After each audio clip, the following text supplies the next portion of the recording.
Welcome to the Better People podcast. I'm Holly DePalma, one of your hosts, and I'm joined today by Juliette Dupré, who is VP of People at Simulmedia. Welcome, Juliette. Thank you. So nice to be here. Yeah, I appreciate you joining taking the opportunity and taking the time to talk with us. I'm looking forward to hearing about your experiences and what brought you to HR. You have a super interesting background. You're a ballerina. Yeah, I'm a former ballerina. I still take some classes now and then, but yeah, that is part of my career history technically. I guess it depends on how far back you want to go, but I'll just start from end of college. I had already started my professional career while I was in college. I did work full-time while I was in school full-time for undergrad.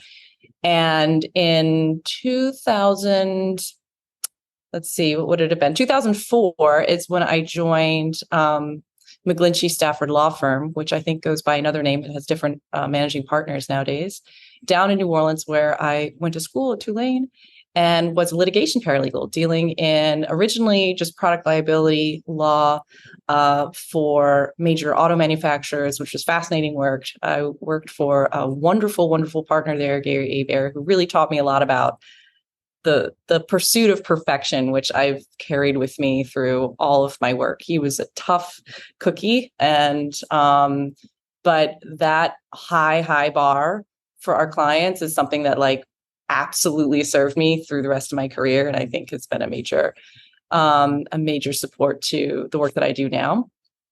I started helping the labor section with arbitrations for large retailers, just random, harassment suits or what have you. So I started getting exposed to labor law initially through the litigation lens, which is an interesting way to be introduced to it.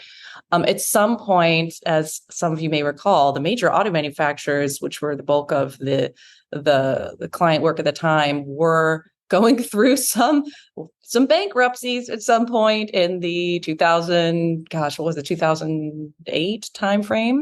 Oh, a lot of people were going through challenges. Gosh, that was a wild time, and I'm so grateful that my career didn't have any interruptions during it, because it was another one of these moments where all the college grads were terrified they weren't getting jobs, and the auto manufacturers went through some reorgs, and so the firm said, well, we really want to keep you, but we don't need as much of that work. Also, we think you'd be great as a recruiting director for our attorneys and our summer clerk program. So that was really what I consider to be the moment that I sort of moved into HR. And won't surprise anyone to know, the law firm world still struggles with a lot of issues around progressive hiring and things like that. So I was the recruiting director there for something like 3 years. And worked very closely with the managing partners and the recruiting attorney and some good people there, and ran the summer clerk program, but very focused on the recruiting side.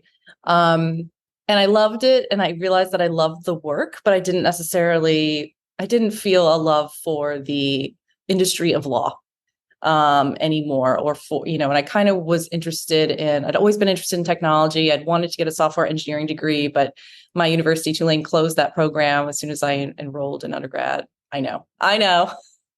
Years later, to come full circle on that, just as a funny aside, years later, they would have me as a consultant as they decided to, an industry advisor rather, as they decided to reboot that program once I was on the other side of the fence, which was hilarious. Anyway, I'd always been interested in tech, and the Economic Development Commission for Louisiana was working towards getting tech companies and video game companies into the state. And I ended up becoming the lead recruiter for a studio from Gameloft that was coming into New Orleans. Gameloft, a lot of people are more familiar with their sibling company, Ubisoft, run by the Guillemets out of Paris. French game company, very well known for Assassin's Creed and some other IPs. So I'm so embarrassed. And I said before, I feel like our producer Ben should be interviewing you, because I I don't know anything about games, but You I'm don't like need to. loving the conversation, but keep going. So keep going. And I love that, like, you do play, mobile games, which is most of where I spent my career. Gameloft is the mobile game side of the business. And I think I was actually playing one of their Assassin's Creed mobile games back in the day when I joined the group there, and eventually over the years made my way to their New York office. And that's where my career kind of developed a little bit further. I did some other things, worked for a tech startup outside of the game space called Plated. That was sort of like a Blue Apron HelloFresh competitor. Oh yeah, and they were on Shark Tank. That's right. They were on Shark Tank and run by two amazing, amazing human beings, Nick Taranto and Josh Hicks. Great, great people, just like to their core, just good human beings. That was really a pleasure. Met my mentor there, that then SVP of people, Patrick Burlingham, who really was, we can talk a little bit about mentorship if that's interesting to the audience too. Like, that was really lovely. It's been lovely to have him throughout my career from there. After that, joined another sort of startup in the mobile games industry, Tilting Point, worked with some wonderful folks there. A lot of us from the Gameloft studios, and sort of had been pulled into that from some of the executives that were originally in my prior role, and became the head of people for them. And then found my way to esports, which was a totally wild experience, really, really interesting, being part of a sports team. And then did a little bit of time, as I'll call it, at TikTok, which was very interesting. And then found my way to Simulmedia, where I am today. And I do love this group. It's an exceptional group of people, for sure. So yeah, yeah, that's quite a journey. And the startup world and people it's a really interesting, you have very different people challenges than established sort of growth oriented environments. So talk to me about what the role is like as a head of chief people officer at a startup, where you're, you can't do the work without the people. Yeah. Absolutely. I mean, it's complicated. I mean, just to take my own team as an example, every manager, including myself, is generally going to be a player coach in a startup. You don't really have the luxury of having managers who just manage, and that's all they do is manage the workflow. And you end up with a scope of control, interesting scope of control matters when it comes to how many direct reports are really reasonable for folks. You end up with title inflation issues as startups start very young and give people, really advanced titles because they can't necessarily pay the same comp. And then someone like me comes in and we have to kind of gently, very carefully start to adjust and move in a direction of a little bit more reasonableness with those things. You have resource restrictions in terms of budget, in terms of what you can do, certainly more so than in enterprise organizations. I think there's a perception that resources are strapped in some larger orgs where if you come to the startup world, you really experience what it means to be pressed to maximize value of every single dollar that you spend, and be really creative and make very thoughtful decisions about what is the priority, what is most important for our resources, be they money or people, et cetera. And a lot of change. Change management is sort of my passion area, and it is one of the most difficult, interesting pieces to me about business generally. And startups are places where really you see that constant evolution, or you don't succeed. I think it's, to put sort of my own personal opinion about business out there. I think, we're definitely in a period where shorter life cycles of businesses, product ideas, everything are really the call of the day, for better or worse. It's pretty well documented by various business publications. And so that instigates, especially in the startup world where we're following these trends and we're trying to get on top of them and be ahead of them, that instigates a lot of other constant change, like turnover, like, people wanting their careers, constantly, what's the next thing? It's very interesting and different from an organization that's larger that's more legacy and that is more geared towards careers that are really long-term at, one place. And, to my own career is a great point. I started in a law firm. I was there for 7 years. And most of my roles since then have been, around the 2 to 3 year mark, some even shorter than that. And that has a lot to do with the organizations in the startup world evolve so quickly that the organization that you join and the one that you create are very different. And I think there is something to the old adage in change management of the agent of change doesn't survive the change. I think I would put a different spin on that because it's not really about not surviving. It's more about recognizing when the skills that you bring are needed elsewhere, more than at your organization that you entered. But that's startup life in a very quick nutshell. Yeah. You talked about a couple things that I want to hit upon. And you talked about, first of all, you framed your the beginning of your career working in a law firm as you learned the pursuit of perfection. Mm-hmm. And follow me here. I hope I can articulate this well, but oftentimes in a startup environment, in the rapid change, quick, yes, you go with the 85% is good enough, mm-hmm. right? Mm-hmm. And so balance for me, tell me how you balance that pursuit of perfection, which has sort of been your mantra, I'm going to call it your mantra, with the kind of sort of environment that you're in that doesn't really allow for perfection in many ways because it moves so quickly. And that's, I'm just going to stop and say that's one of the things I love about this podcast after having listened to so many is that you have such a great innate or maybe learned, I'm not sure, ability to catch these things and like put 2 and 2 together and get to deeper layers of these things. It's totally true. I think that another lesson that I learned, and I need to give credit where credit is due, I'm sure others have said this before, but the person who really I really picked this up from and learned to practice it with was my general counsel at Tilting Point, Shirin Malkani. She was an amazing colleague and leader to work with. And in the games industry, the only female executive leader I've ever worked with, like to be truly in the games development world.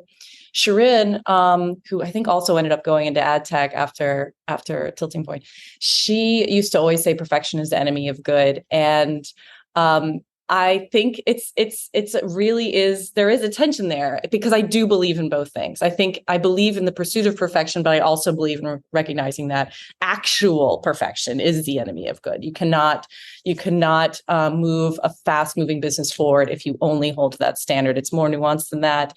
And so, I'm sure my team members might have their moments when they, I remember when I was working to bring it back to your original point with Gary, there were days when I felt like, how can the standard be that high for the time we have, this, that, the other? And learning that, I think what I learned with him and what I try and teach my team is that you are capable of a lot higher quality bar than maybe you realize, even with the restrictions. But yes, perfection, to your point, is not necessarily the actual expectation or goal. It's not really possible for any of us. But how close can you reasonably get, and in service of the teams that we're supporting and recognizing all the effort that they're putting in and making sure that we're really representing what they're doing and being an example to others and so forth. I mean, I think that's really what's the heart of it, if that makes sense. Yeah. And I like what you said about one of the things you do with your team is really help them achieve something and achieve more than they really had anticipated. And I think that that's the mark of of an exceptional leader and people manager. I say all the time, we do, my co-host and I, Margaret and I, do a lot of leadership development work. And I say all the time, like managing people is the hardest thing to do. Like Mhm. I'm horrible at it, and I stepped away from it. Maybe it was taken away from me, but you know, in the startup world, and in a lot of not just startup world, but you know, I see it all the time, the player coach role. And when you're in a rapid change, a rapid developing environment, and you're a player coach, and the formal learning for management and leadership might not have been priority. Mm-hmm. Tell me the role that you play in helping sort of coach up new leaders and managers. Mm-hmm. Yeah, it's another balancing act for sure. It's always sort of a change intervention in and of itself. When someone like me is brought into a startup, it generally means they've reached another phase of their growth and development as a business. They're looking to sort of professionalize a bit more. So there's an element of change intervention going on anytime I enter a space. And usually the first thing that happens is, as will happen with many folks in such a position, you spend a lot of time talking to people and listening, a lot of listening and understanding where people are and what they're going through and how things are going, and trying to diagnose the barriers and the root cause of those barriers. So when I usually enter a space as a business, is when I kind of start taking stock of where the various managers are and their journey of learning to better themselves and to get the most out of their people and to be good people as managers. And you generally find there's some that have more, natural skill than others, but I'm a big believer in management as something you can learn, and leadership is something you can learn. And I think, there's a lot of research out there to show that, sure, anyone can have talents for anything naturally, but ultimately these are skills that can be taught.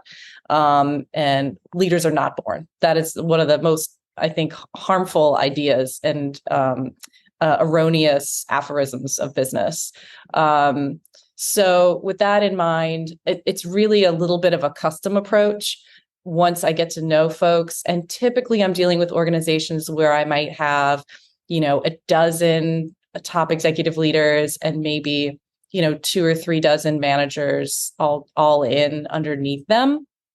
So it's not a situation where I can't personally get to know them all. And that's not necessarily feasible in larger organizations. But right. Knowing that I can, that's something that obviously I spend time doing. And then it can be a very custom approach from there. Is it confidence? Is it their coaching ability? And, obviously there are lots of resources for any specific skill that they need to brush up on. Sometimes it's just talking through with them what kind of manager they want to be, and letting them sort of vent or share or come to their own conclusions on their own through talking with me about what the right thing to do is and how their approach needs to change. Sometimes it's getting other managers to give them candid feedback, and I'm a big believer in radical candor. I've rolled out training on not just radical candor specifically, but feedback in general for managers and for staff here at Simulmedia, trying to make sure that folks feel like they have they're starting to build those muscles, I would say. But for any given, skill or element that I believe a manager would benefit from building, it really is a building thing. And that's something that I try and emphasize to the leaders as well, who sort of are like, oh, you're here. Okay, so can you just fix everybody and fix all the problems that we have? And that's a lot of times the conversation, right? And I use the word problem very deliberately because that's how it's often couched. It's really about building a muscle. It does not happen overnight. Nothing happens overnight. It's a matter of practicing just like anything else, just like practicing chess or practicing ballet or practicing to get good at Dota 2, right? It's like, which is a game. I was going to say, is that a game? Which is a game that requires enormous skill and speed and all these things. If you practice it, you get better at it. If you practice feedback, if you practice, good coaching question styles, you will get stronger at it. So that's kind of usually the thing. But the balancing act to all this, and I feel like I'm not rambling, but giving you a very long answer. The balancing act is that I also tell my team members, you can't make anybody do anything. I'm not here to make any manager do a thing or make any manager try a different style or make any manager, ultimately I do live by, for better or worse, the idea that folks will make their bed and they will have to live in it. And if you're a manager that I'm working with, or, a team member I'm working with who is just not open to change, and you don't have any change readiness, and you're not, which is not something I see very often, but it does. I wouldn't think so. Yeah. It does happen. I will on occasion let them proceed with their plan and see where it goes, and then come back in and say, okay, so this is action, this is consequence. Like, now, how do you feel about that choice? Does it still feel like it was the right path? Because sometimes, and this, I'll be totally honest with you, it most often happens at the highest executive level. Because of that fallacy of what got you here, they think we'll get them to the next level. And we know the famous phrase on that, which I do believe in. So yeah, there's a little bit of like maybe hubris that, I'm not going to necessarily be able to break through that easily. And some folks, I find I need to let them stumble. And then I try to be there to pick them back up and say, okay. Well, you talk about, you're talking about feedback.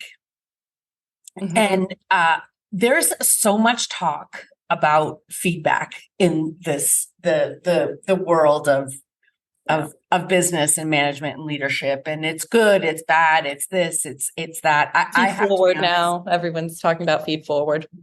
Yeah. Which I'm not even going to say. Like, that's embarrassing. But yeah, you get it. What's that? You get it. I worked at a place for a little while. Yeah. It was, it was one of those places that was a horrible culture fit for me. And it's painful, right? Those environments like every day you're like, oh my God. You're just a bundle of cortisol and unhappy hormones and stress. Oh, awful. Yeah. And they had a value that was straight talk, which meant that you said the interaction was straight talk, Juliet. Oh boy. Which meant I can say anything I want to you. Yeah. Common misperception of feedback. Yeah. I'm like, I'm going to share it. So I said it was a bad fit. I did a great job because I do a good job where that. No, you do. You do a good job. And at the end of a cycle, we were absent a leader in our group, and I really wanted to work for this organization. It was like, it was just like they were doing good in the world, and really wanted to work there. And I was like, not really. The culture was beginning to change, but there was some, anyway. I suggested that I could lead the group. And my boss said, straight talk? And I said, sure. And he said, I don't see you as a leader. Oh, it's like, oh my God. I rather than, talking to me about it was, wow. And it gets better. So I went home and I was like, and I said, okay. I said, give me a little time, but I'll find a new job. Mm-hmm. And the next day, he called me because so it was all open office. So he called me into a conference room, and I'm really short, and was very big. So again, it was very intimidating. And I was like, yes. Like, did you change your mind? Because I'm not changing my mind, right? Like, and he's like, so yesterday's conversation was a little awkward. And I was like, it actually wasn't. Like, that's okay. Like I said, just give me a little time. He goes, I just want to make sure that you understood. I don't see you as a leader here. And I said, listen, you were really clear yesterday. Today's just patronizing. So I'm going to go. Like, like it was that was the culture of feedback. That Not, is so patronizing. That's not, Yeah. that's not even what, yeah. that's not even feedback. You know, and well, since we have this lovely platform today, I will just say for anyone who's not familiar, a lot of people like to use the phrase radical candor when they've never trained on it. They have no idea what it means. And it means to challenge directly, yes, but to care personally as well. And if you don't care personally, you have no idea what radical candor really is. And I've had people in conversations with other executives and leaders tell me, and I wonder if this resonates with you. Oh yeah, don't Steve Jobs and Elon Musk, they practice radical candor all the time. And I say, no, they practice obnoxious aggression, which is on the 4 box for that Yes. training. That's one of the first things you learn, is that caring personally about the other person and their development and their growth and their future, the way you would a friend, a colleague, a family member, the way you should. That's what it's really about. And so that's for anyone who's like listening to this, it doesn't have the context. Like you cannot get has to be based in, or you can, but yeah, but you're not practicing. That's not radical candor, right? And I in addition to hosting a podcast, I listen to far too many, and I annoy most people with my I heard on a podcast. And and really I listen to nerdy ones, I listen to goofy, whatever. Nice. But one of my favorite podcasts is the Jocko podcast, and it's Jocko Willink. And he is a former Navy SEAL officer. And he wrote a book, Extreme Ownership, and he does a lot of leadership coaching. And they talk in the military about, and I find military leadership fascinating. Fascinating. I have never served. No one in my family is really like, oh wow. So I'm not from like a military background. World too. But the leadership style is, they say you have to love your team. It's not enough to care deeply. You have to love your team, because you're going to be potentially in situations where it's life or death. Life or death. And taking that around caring about the people you work with, it's a complete game changer. Yeah. I think it's very interesting to me. And it's so funny because people are very familiar with the command and control management style. Who, if you're listening to this podcast, you're probably familiar with management science, history, and all that stuff. And people don't necessarily associate that with it. But I have had members of the military in my family, and I'm aware of that. And I think you're completely right that for all of the misalignment that military style has to corporate world, there's also some pieces we could stand to learn from it.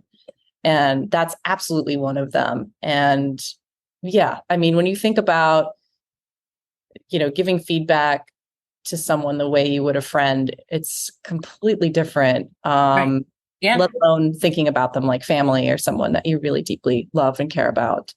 Wanting them to succeed makes all the difference in the world. So again, huge fan of actual radical candor versus obnoxious aggression or some of these other categories that people love to use. I also think there's a lot more to feedback than just that, that concept. There's a lot of other pieces of the puzzle that are worth, helping managers to understand as a bigger part of all of it, such as the psychological and biological things that happen when someone feels threatened or someone's in a feedback situation, and the timing of that, the what's happening in the brain, what's happening in the body, the hormones that are released, the time that takes, what that can mean to people, how that might change your approach. There's so much there that is worth learning. I think if you're a manager, you will end up in a situation where you need to have, be giving feedback all the time, positive and negative and everything in between. And some people don't like to say negative, but I just want to be honest. I think sometimes You're right. People say all feedback's positive. It's a gift, but sometimes you're trying to correct something that needs to be corrected. And it's, Yes. And that is a gift, sure, but it's still negative feedback. Right. I'm still telling you that you need to change the way you're doing something. Exactly. And that's hard for people to hear. And I think recognizing that most people, if you have done even a halfway decent job of hiring, most people you've hired want to do a good job.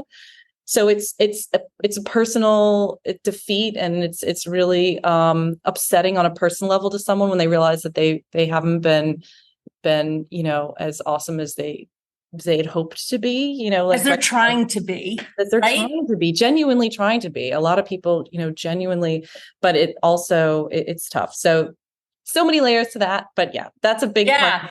And I think that this dovetails really well into the conversation around mentorship. And you spoke about your mentor, and certainly a role of a mentor is to help shape and give feedback and all those kinds of things. So talk to me about your mentor and what this has meant. So I got extremely lucky with Patrick Burlingham when I joined Plated, because he was a trained executive coach. And he is not only a trained executive coach, he actually trains other executive coaches to be executive coaches. And he has a number of frameworks and tools at his disposal. And I would argue probably some natural gift for communication and thinking in those ways as well. Every time I'm in a room with him or have a conversation with him, I just feel like I learned so much, and I learned so much about myself. And it was really a pleasure to work under him and to learn from him. And after, we both ended up leaving Plated pretty much at the same time for independent reasons, but we stayed in touch. I joined there in 2015. So we've known each other for a while. I call him anytime I have a career question or, want to talk through something. He's been unbelievably supportive and encouraging. And he has shared so much of himself with me. He's been extremely vulnerable and shared a lot about his life and what he's been through, and just, his journey to where he is now, which is self-employed and owning his own business and executive coaching and just doing things that really speak to him on a deeper level, which is like a hugely influential impact to someone like me looking at their career, trying to decide what kind of life do I want, because he really exemplifies that and embodies that thinking. And so that's really it. I mean, having someone to sort of like really listen and care about you, who's also vulnerably able to share about their life, and, who's a few steps ahead of you for sure, in terms of like the career ladder, the career experience that might interest you or be, relevant to your world. And so you can sort of be guided in those things. Just absolutely amazing. I got extremely lucky. I'd never had anything like that before. I'd never had bosses express any real interest in my career or what's going on with me, or let alone share about themselves and their vulnerabilities and their aspirations. Like, no. So that's been wonderful. And I just feel very lucky. And I think it's very hard to find that. I actually spent a period of time trying to find that. I reached out to executives back before I was at that level at a number of entertainment companies around New York. And I was like trying to do coffee lunches, and I wasn't looking for anything, just a little bit of time, just someone to talk to and to make a connection with someone above me in the industry. And it was really tough. I mean, it's tough anywhere. I think in Manhattan, it's extra tough. And I ended up having coffee with one of the HR leaders at HBO. and thought I had sort of found a mentor, and then they mysteriously disappeared from that business, and I never heard from them. I don't know what happened there. So it's like really, it's tough. Like I think I also value that relationship because they are hard to come by. That is very unusual. Yeah. Do you mentor anyone? So I have been very lucky to have some really special direct reports that I definitely keep very close touch with. One of them who was came on originally as an intern at Tilting Point. Anna Maria Voitko is a brilliant woman, and has been just amazing to watch her grow as a person through that time. She's now a senior leader of her own, and was able to sort of like take a sabbatical and go tour the world. And so that's been really neat. It's been wonderful to see her sort of reward herself after years of just really just learning, putting everything she had into becoming the best HR professional she could be. So I hope she wouldn't mind me considering her a mentee of mine. I adore her, and I always, do my absolute best to be there for her when she needs something, and to check in on her regularly, and what's new, and like how is the career, and like try and give sound advice if it's warranted. So yeah. So last question. A lot of our listeners are, aspiring HR professionals who are growing their careers and in various stages of their careers. What is your piece of advice that you would give to somebody listening who is interested in becoming a chief people officer or a VP of people or something?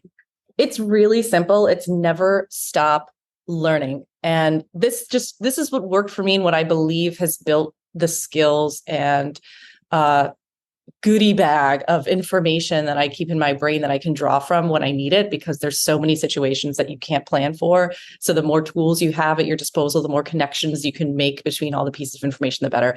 I was obsessed with learning about the profession and learning everything that I could about, not just HR and it's a little vacuum, but business and change management and diversity, equity, inclusion, belonging, representation, all these topics, everything that I could get my hands on, and anything that I could honestly afford.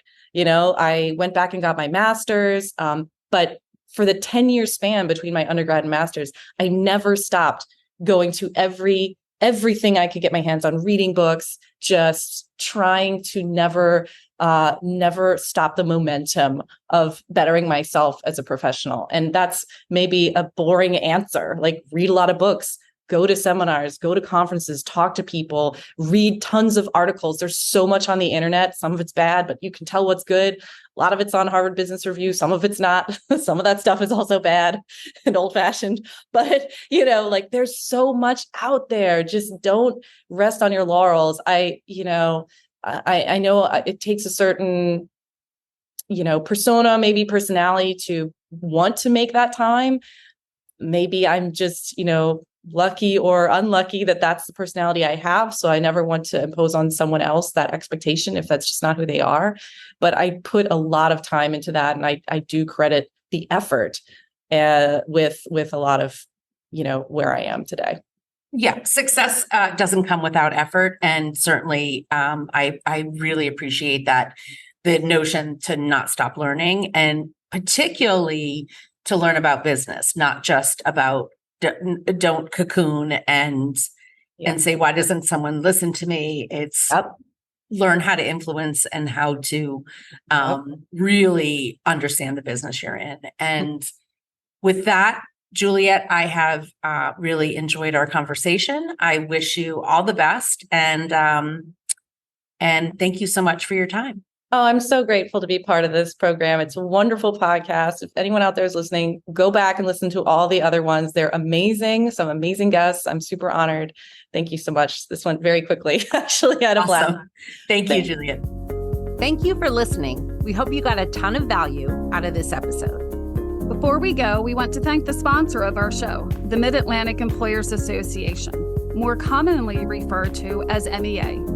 MEA provides human resources services to hundreds of businesses across numerous industries every day, bridging gaps that restrain innovation and growth. If you need support around people issues, reach out to meainfo.org. Better people, better outcomes.